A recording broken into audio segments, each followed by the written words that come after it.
जय श्री राम। जय माता दी। हर हर महादेव। कल उमा संहिता में देवी के द्वारा सेना सहित और सेनापतियों सहित निशुम एवं शुम का संहार। आज आपको सुनाते हैं देवता के गर्भ को दूर करने के लिए तेज पुंज रूपणी उमा का प्रादुर्भाव। ध्यान से सुने। मुनि ने कहा, संपूर्ण प्रसादों को पूर्ण ज्ञाता सूची भुवनेश्वरी उमा जिनसे सरस्वती जी प्रकट हुई थी, अवतार का पुनः वर्णन कीजिए। दिव्य देवी पर ब्रह्मा मूल प्रकृति ऐश्वर्य निराकार होती हुई भी साकार तथा नित्यानंदिनी मई सती कही गई है। सूत जी ने कहा, तपस्वी मुनियों, आप लोग देवी के उन उत्तम एवं महान चरित्र को प्रेम पूर्वक सुने, जिसके जानने मात्र से मनुष्य परम गति को प्राप्त होता है। एक समय देवता और दानव में परस्पर युद्ध हुआ। उसमें महामाया प्रादुर्भाव देवता की जीत हो गई। उसे देवता को अपनी शूरवीरता पर बड़ा गर्व हुआ। वे आत्म प्रशंसा करते हुए इस बात का प्रचार करने लगे कि हम लोग धन्य हैं, धन्यवाद के योग हैं।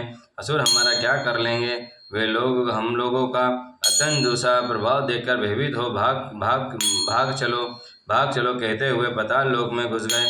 हमारा बल अद्भुत है, हम में आश्चर्यजनक तेज है। हमारा बल और तेज दैत्य कुल के विनाश करने में समर्थ है।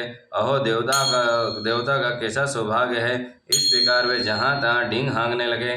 तंतर उसी समय उनके समक्ष एक तेज का एक महान पुंज प्रकट हुआ, जो पहले कभी देखने में नहीं आया था। उसे देखकर सब देवता विस्मय से भर गए और वे रुदे हुए गले से परस्पर पूछने लगे कि ये क्या है, ये क्या है। उन्हें ये नहीं पता था कि वे श्यामा भगवती उमा का उत्कृष्ट प्रभाव है, तो देवता का अभिमान चूर्ण करने वाला है। उस समय देवराज इन देवताओं की आज्ञा दी, तुम लोग जाओ और यथार्थ रूप से परीक्षा करो, ये कौन है। देवेंद्र ने भेजने पर वायुदेव उस तेज पुंज के निकट गए। तब उस तेज से तेजो राशि ने उन्हें संबोधित करते हुए पूछा, अजी तुम कौन हो। और उस महान तेज से इस प्रकार पूछने पर वायु देवता अभिमान पूर्वक बोले, मैं वायु हूँ, संपूर्ण जगत का प्राण हूँ। मुझे सर्वाधार परमेश्वर ही मैं ही यहाँ स्थवर और जंगम रूप सारा जगत ओतप्रोत है। मैं ही समस्त विश्व का संचालन करता हूँ। तब उस महातेज ने कहा, वायो, यदि तुम जगत के संचालन में समर्थ हो तो ये तृणा रखा हुआ है, इसे अपनी इच्छा अनुसार चलाओ तो सही। तब वायुदेव ने सभी उपाय करके अपनी सारी शक्ति लगा दी, परंतु वह तिनका अपने स्थान से तिल भर भी न हट सका।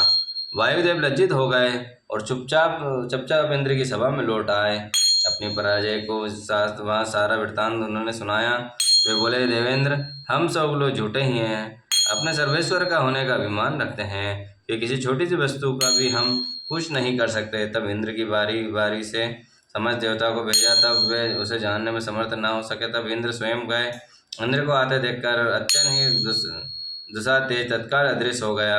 इससे इंद्र बड़े विस्मित हुए और मन ही मन बोले, जिसका ऐसा चरित्र है उस सर्वेश्वरी की शरण में लेता हूँ। साहस नेत्रधारी इंद्र बारंबार इस भाव का चिंतन करने लगे। इसी समय निश्चल करुणा में शरीर धारण करने वाली सच्चिदानंद सब रूपणी शिव प्रिय उमा ने उन देवता पर दया करने के लिए, उनका गर्भ धरने के लिए चैत्र शुक्ल नवमी की दोपहर में वहाँ प्रकट हुई। वह उस तेज पुंज के बीच में विराज रही थी, अपनी कांति से दसों दिशाओं को प्रकाशित कर रही थी। समस्त देवता को सुष्ट पुष्ट रूप से वे जता रही थी कि मैं साक्षात पर ब्रह्मा परमात्मा ही हूँ। और चारों हाथों में क्रमश भर पास अंकुश और अभय धारण किए थी। श्रुतियाँ साकार होकर उनकी सेवा करती थी और वे बड़ी रामणी दिखती थी तथा अपने नूतन यौवन पर उन्हें गर्व था। वे लाल रंग की साड़ी पहने हुए, लाल फूलों की माला तथा लाल चंदन से उनका श्रृंगार किया गया था। वे कोटि कोटि गंधर्वों के समान, महारानी तथा करोड़ों चंद्रमाओं के समान चटकीली चांदनी से सुशोभित थी। सबकी अंतर्यामिणी, समस्त भूतों की साक्षिणी तथा परम परमेश्वरी रूपिणी उन महामाया ने इस प्रकार कहा।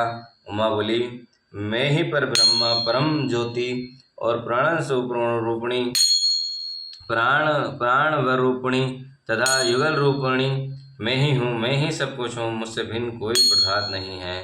मैं ही निराकार होकर भी साकार हूँ और सर्व तत्व सब रूपिणी हूँ। मेरे गुण अर्थज्ञ हैं। मैं नित्य स्वरूपा तथा कार्यकारिणी रूपिणी हूँ। मैं ही कभी भी प्रण बल्लभ का अवतार धारण करती हूँ और कभी प्रण बल्लभ पुरुष का भी स्त्री और पुरुष दोनों ही रूप एक साथ प्रकट होती हूँ। यही मेरा अर्धनारीश्वर रूप है। मैं सर्वरूपिणी ईश्वरी हूँ। मैं ही सृष्टिकर्ता ब्रह्मा हूँ। मैं ही जगत पालन विष्णु हूँ तथा मैं ही संहार करता रुद्र हूँ। संपूर्ण विश्व को मोह में डालने वाली महामाया मैं ही हूँ। काली भी मैं ही हूँ, लक्ष्मी भी मैं ही हूँ, सरस्वती भी मैं ही हूँ। आदि संपूर्ण शक्तियों तथा सकल कलाओं में मेरे अंश से प्रकट हुई हैं। मेरे ही प्रभाव से तुम लोगों ने संपूर्ण दैत्यों पर विजय पाई है। मुझे सर्व विजयान्य को न जानकर तुम लोग व्यर्थ ही अपने को सर्वेश्वर मान रहे थे। जैसे इंद्रजाल करने वाला सूत्रधार कठपुतली को नचाता है, उसी प्रकार मैं ईश्वरी समस्त प्राणियों को नचाती हूँ। मेरे भय से हवा चलती है। मेरे भय से अग्निदेव सबको जलाते हैं तथा मेरे भय मानकर ही लोकपालगण निरंतर अपने अपने कर्मों में लगे रहते हैं। मैं ही सर्वदा स्वतंत्र और अपनी लीला से ही कभी कभी देव समुदाय को विजयी बनाती हूँ तथा कभी कभी दैत्यों को माया से परे जिस अविनाशी परातत्व का धाम का सूचियाँ वर्णन करती हैं, वह मेरा ही रूप है। सगुण है, निर्गुण है। मेरे दो प्रकार के रूप माने गए हैं। इनमें प्रथम तो माया युक्त है, दूसरा माया रहित है। देवताओं के ऐसे जानकर गर्भ छोड़ दो और मुझे सनातनी प्रकृति प्रेम पूर्वक आराधना करो। देवी की ये करुणा युक्त वचन सुन देवता भी भक्ति भाव से मस्तक झुकाकर उन परमेश्वरी से स्तुति करने लगे और जगदीश्वरी क्षमा करो, परमेश्वरी प्रसन्न हो जाओ। हे माता, ऐसी कृपा करो जिससे फिर कभी हमें गर्व न हो सके। तब से सब देवता गर्भ छोड़ एकाग्रचित हो पूर्वक्त विधि पूर्वक उमा देवी से आराधना करने लगे। हे ब्राह्मणों, इस प्रकार मैंने तुमसे उमा के प्रादुर्भाव का वर्णन किया था, जिसके श्रवण मार्ग से परम पद की प्राप्ति होती है। बोलो उमापति महादेव की जय। काल महाकाल की जय।